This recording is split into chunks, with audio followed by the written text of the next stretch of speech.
Hey, what's up, everybody? It's just Charles, and welcome you guys to another episode of the Dreamerspro Show, where we cover everything from sports, hot topics, classic debates, entertainment, and where we give you guys a first perspective on things and how we see them. And today we got a pretty serious topic for you guys here, for me, at least to me. But before we get into it, please make sure you like the video and subscribe to the channel. Now, we'll talk about the Clippers today. I haven't talked about them much this season. Spoke about them initially, but I'm going to talk about them now. Now, coming into this season, I had very high expectations about the Clippers. Why? Because just 2 years ago, they made it to the Western Conference Finals without Kawhi Leonard when he got hurt. And they were just right there, I think 2 wins away from going to the NBA Finals. Last season, when Kawhi sat out the entire season and Paul George played about 40, maybe 50% of the season, and if I'm being generous, the Clippers still were the 8th seed, and they made it into the play-in tournament. So I thought that given the fact that those younger players were able to get some good minutes, develop a fantastic rhythm, and with the return of Paul George, and most importantly, Kawhi Leonard, and given Kawhi's kind of, history of being a big playoff performer, and I mean, he's failed as well, like every other player. I thought that this team could be one of the teams to contend with the Golden State Warriors in the Western Conference Finals and possibly represent the Western Conference this season. But that was a long time ago. Kawhi Leonard came into this season, and I think he played the first 2 games, maybe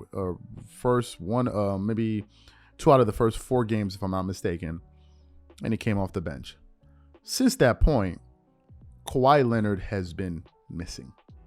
Kawhi has missed maybe the last 6-7 games, right?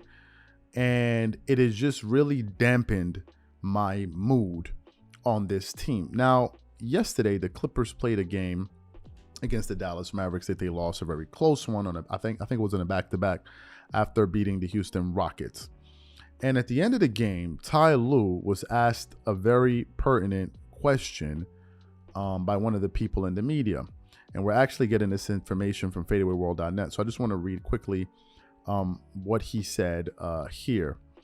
It says, the Clippers do not know when Kawhi Leonard will be back. Clippers head coach Ty Lue has recently admitted that he doesn't know when Kawhi Leonard will return for the Los Angeles Clippers. This is definitely a little concerning, but there is definitely a chance that Kawhi will return to the court soon. Broderick Turner of the LA Times relayed the news. The answer wasn't a yes or no when Lue was asked about Leonard being available at Dallas. In fact, the coach didn't reveal much. No, I don't know, Lue said. The answer raised eyebrows, so Lue was asked again. No, I don't know. Lue said, yeah, I don't know. I'm always going to tell you the truth. Lue was forthcoming about the Clippers' John Wall saying, yes, sir, when asked whether the point guard would play at Dallas after he sat out against Houston because of left knee management. And then basically the article finishes off with the point. Hopefully we see Kawhi Leonard get healthy and back for the Los Angeles Clippers. He's an extremely talented player, and the Los Angeles Clippers aren't close to the same without him. So you heard what the article had to say there. Let's first of all touch on what Ty Lue had to say. The fact that Ty Lue is saying he doesn't know, and he probably, I'm going to take him for his word that he doesn't know, shows you the power that the Clippers medical staff has. The Clippers medical staff has a lot of power. And in fact, the first game when we found out that Kawhi Leonard would be on, knee management or something like that, we heard reports after that Kawhi Leonard was angry with them that he couldn't play. But they told him to sit out. It's the same thing that I'm noticing with John Wall, right? John Wall says he's perfectly healthy to play every game, but that's not the program that they have him under to play every single game. These are all medical decisions, obviously relayed with top executives within the Clippers organization. Based on what I am seeing, it seems that the Clippers are willing to go to any length to make sure that Kawhi Leonard is 100% available for the playoffs. Now, if their goal is to ensure that he doesn't get hurt whatsoever between now and the playoffs, then don't play him until the playoffs. But obviously, that would be a nonsensical approach to take because you can't control injuries sometimes. Sometimes you can have sort of, you can put things in place to reduce risk. But at a certain point, like some of these things are just outside of your hand. That's the one thing. The other thing is this current strategy that the Clippers are using, I am not sure that this team will be a cohesive unit if they continue to do this. I just don't see how not having your best player on the court helps you in the long run. I just don't see it. Now, I could be wrong. Maybe some people can look at it from a different vantage point, which is totally fine. I'm not here to combat your opinion. If that's what you believe, that's what you believe. But as things currently stand, I am not confident in my pick.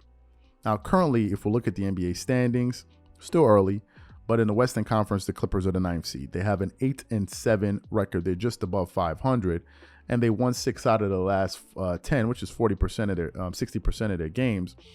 But this isn't anything to scream about. Now, some people say, well, the Golden State Warriors, if you look at their record, they're not doing very well as well. I think the Warriors are the 10th seed, but there's a fundamental difference between the Warriors and the Clippers. The Warriors are going to get the benefit of the doubt because they've done it over and over and over and over again. In the case of the Clippers, they haven't.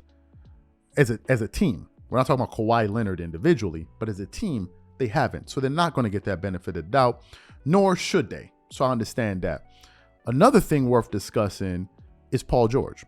Paul George is putting up good numbers this season, scoring about 24 points per game on 46% shooting, 34% from the threes, quite low.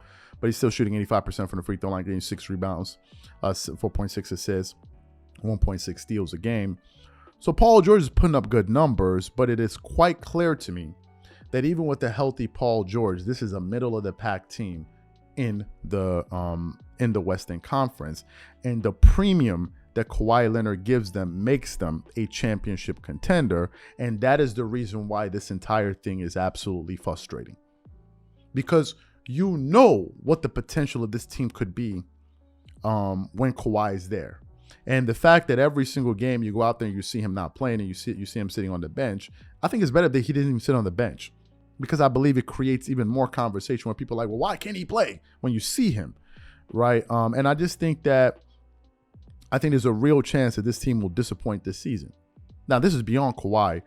I just been looking at some of the games that the Clippers have been playing, and they still have this bad habit. And the Clippers' number one bad habit is this: they play down to the competition. That's the Clippers for you. If they're going to play a good team, they're going to get up and get ready for that team. I even think the game that they lost to Brooklyn, they didn't think that Brooklyn was all of that without Kyrie. Maybe they didn't take. But if they're going to play a good team, everybody sits up. But on too many occasions, they play down to the competition and they lose games they're not supposed to lose. That's one thing. Another thing is this: the number one pain point for the Clippers that I've noticed over the last 4 years is at the point guard spot. That is the one position they have not been able to totally address.